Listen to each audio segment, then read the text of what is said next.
Guys, for today's video guys, ah, may i-share lang ako sa inyo mga bagay na para sa mga bagong kasal.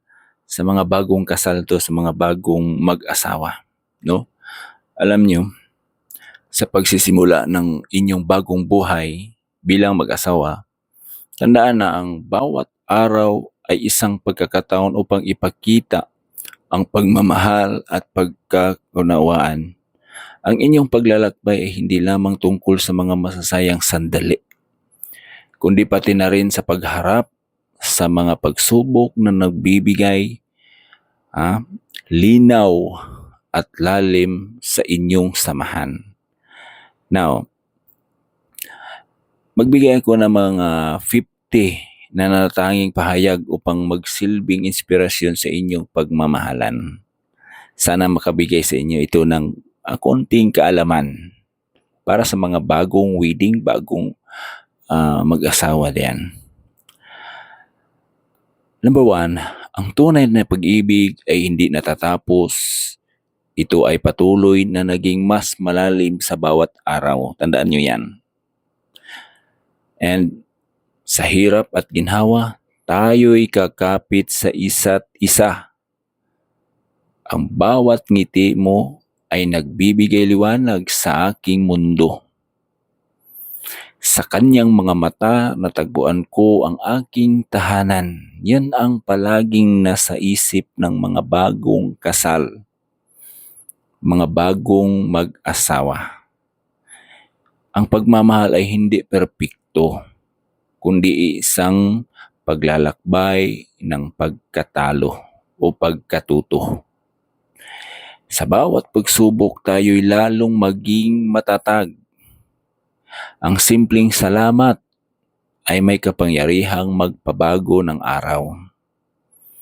Magkasama, walang hamon ang hindi natin kayang lampasan.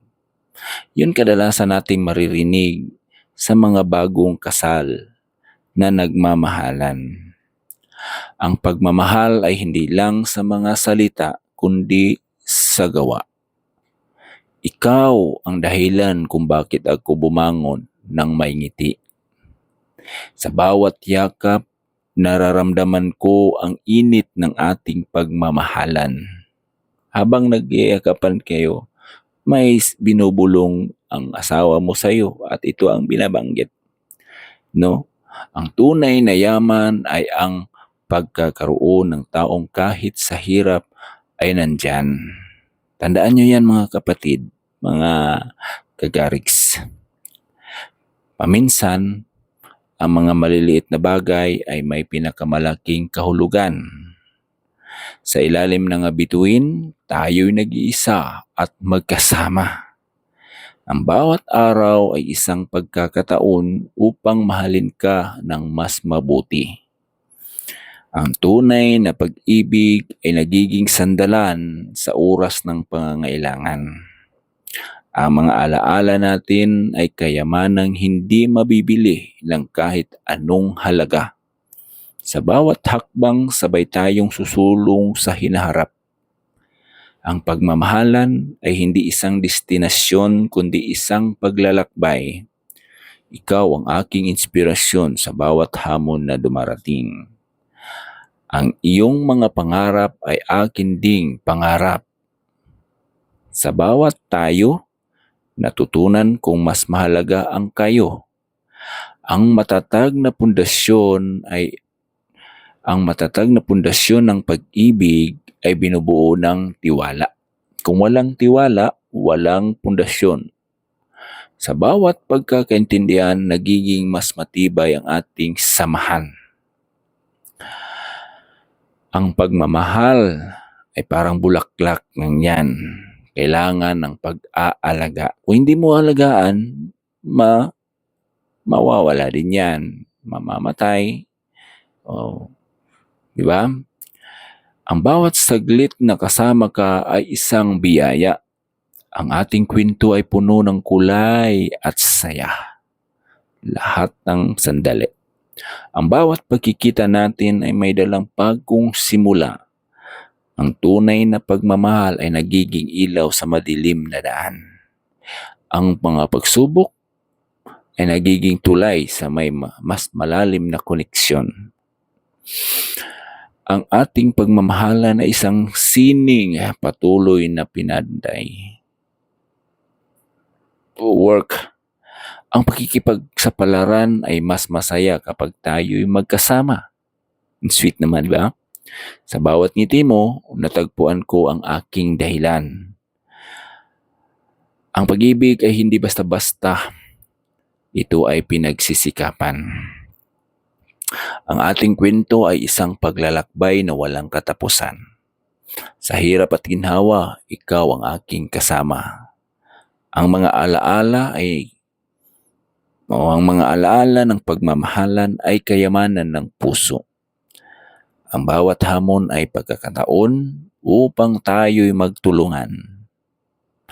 Ang pagmamahal ay isang magandang awit na patuloy na umaawit. Sa bawat yakap, naramdaman ko ang ating ligaya. Ang ating pag-ibig ay parang bituin, laging nagniningning. Ang bawat araw ay isang bagong pagkakataon upang mahalin ka. Ang tunay na pag-ibig ay nagmamumula sa puso, hindi sa isip. Ang iyong mga pangarap ay aking pangarap din. Dapat yun ang tandaan ninyo. Sa bawat pag-ikot ng oras, ako'y mas nahuhulog sa iyo. Mas mandevelop ka every hour. Sa bawat laban, tayo'y magkatuwang nalalaban. Ang ating pagmamahalan ay isang kwento na patuloy na isinusulat. Ang bawat saglit na magkasama ay isang mahalagang alaala. Ang tunay na ligaya ay natagpuan sa mga simpleng bagay. Sa hirap at ginawa, ikaw at ako ay laging tayo. Yan ang mga kwento o yan ang mga inspirasyon na maibibigay ko sa inyo na magsisilbing inspirasyon mga kapatid, mga kagariks, na mga pahayag na madalas or ugaliin ninyo na ito'y sasabihin doon or dyan sa partner niyo. Okay? Para naman mas lumalim ang inyong pagmamahalan. Naway nagkapagbigay ako sa inyo ng inspirational message sa mga bagong kasal o new couple dyan mga kagariks. Okay? Pasensya na kayo sa Tagalog ko.